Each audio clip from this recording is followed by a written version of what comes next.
We're going to talk about tools now, and tools are really the gardener's best friend. And when you're choosing tools, it's important to think about the kind of tools that you're going to get and also the quality of tools. In terms of quality, it's recommended that you buy the highest quality tools that you can afford for a couple reasons. One is if you take care of them well, they're really going to last a lifetime. The other is that they're going to feel better in your hands. They're going to be more effective tools to get the job done. And hopefully that'll mean that you'll be outside more often using your favorite tools out in the garden. We're going to start with primary tillage. So that's how do you prepare soil to plant vegetables. Here we are, we've got a space. Some cover crops are still kind of holding on here towards the end of the winter.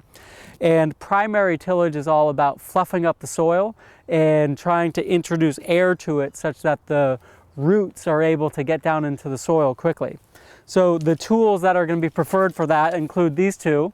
This is a spading fork and this is a garden spade. Both of these are short handle versions. There also are longer handle versions for folks who are taller or who don't like to work with the shorter tools. What I'm going to do first is spread out a little bit of compost between every crop, or maybe at the beginning of the season. It's recommended that you maybe put about an inch or anywhere from an inch to a quarter inch of compost onto the soil and to spread it out. And now with my digging fork, what I'm going to do is get it down into the ground by pushing it and then step back and pull it back like that. So it's a rocking motion, and all we're trying to do is fluff up the soil as best as possible. I'll move forward another 6 inches here.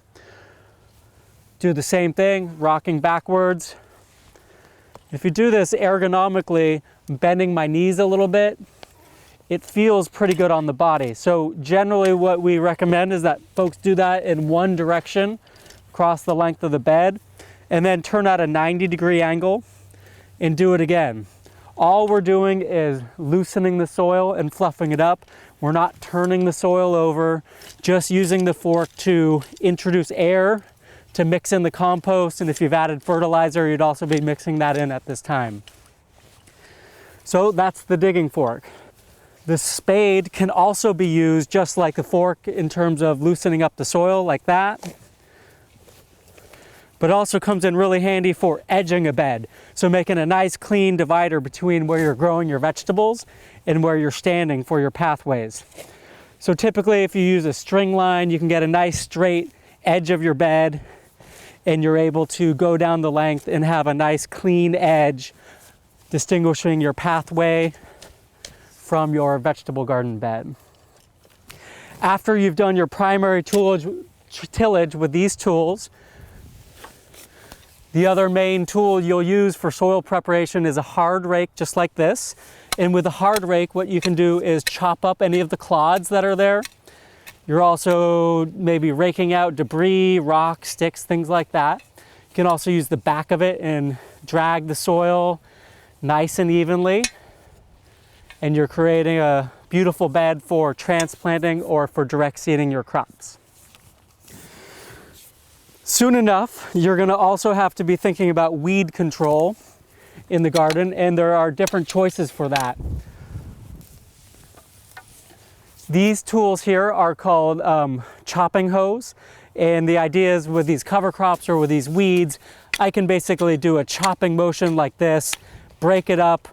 This has a nice aggressive angle, so I'm able to not use a lot of muscle energy to chop up the material in the ground, but it's really very efficient in removing sod or other debris from the surface of the soil. So I'm able to pull and pry like that, scrape away any weeds or debris that's growing on the surface of the soil, and make it so that I can get in there and prepare my bed like that over there.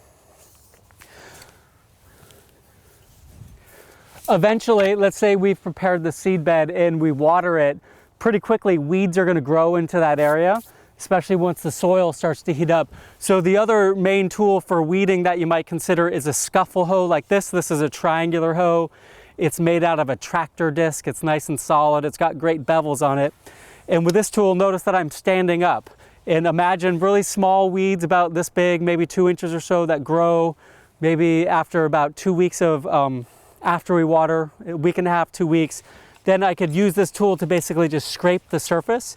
It's much easier to kill weeds when they're really small, standing up like this, whereas when the weeds get bigger, you're gonna have to bend over and get down and chop things out with smaller hand hoes like this, which are really useful tools for getting between your rows. Let's say this is a row of carrots right here. I can get nice and close and do close quarter weeding with these kinds of tools, but it's also fairly inefficient because I'm down here, I'm crouching, it's not as comfortable on the body as if I were up here and skimming across the surface with this hoe when the weeds are nice and small. Once they get bigger, you have to get in there and get a little more aggressive with the hand tools.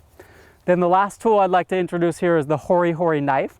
This is going to be your best friend. You can keep it in a holster on your hip right here. This is used as your trowel, so you can transplant with it. It's also a measuring device. It's 1 foot long, so you can lay out your spacing of your rows 12 inches apart like that. It's got a serrated edge, so you're able to cut the bottoms of herbs and other perennial plants that you might want to use. And then it's really effective for popping out weeds. So let's say just right over here, I'm able to get down in and doing a pull and pry motion, able to get even tough weeds like dandelions out relatively easily. The most important time to think about weed control is early in the crop's growth cycle. It's really about the first 3 weeks or 4 weeks. If you are diligent and aggressive about weeding, your crops will get a leg up and be able to outcompete the weeds, and then you'll get a better harvest in the long run.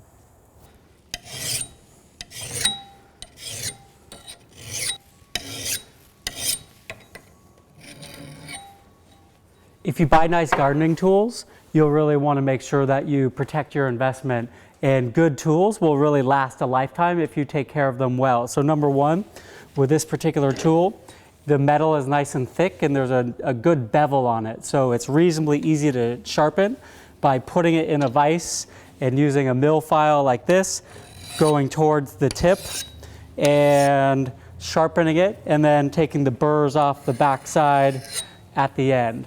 The other main thing to do with tools is on a regular basis, maybe even every time you use them, when you pull them out of the dirt, to use a metal brush to get all of the dirt and the rust off of the tool. This one wasn't super well cared for last year. There's a little bit of rust still on it, but nonetheless, it's a nice solid tool that's going to last a long time. When you are using a file in a vise or in general, you want to make sure to use safety glasses. I've heard stories of shards of metal getting in people's eyes without using the glasses, and this would be particularly true if you're using a grinder or any electrical sander or grinding device.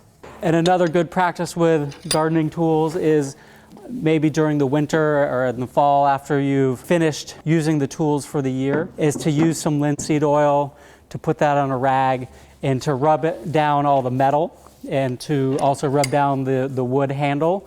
And that way you're helping to lubricate the metal, getting the rust out of it a little bit, and then also getting some oil onto the handle to help to minimize the splintering that would occur.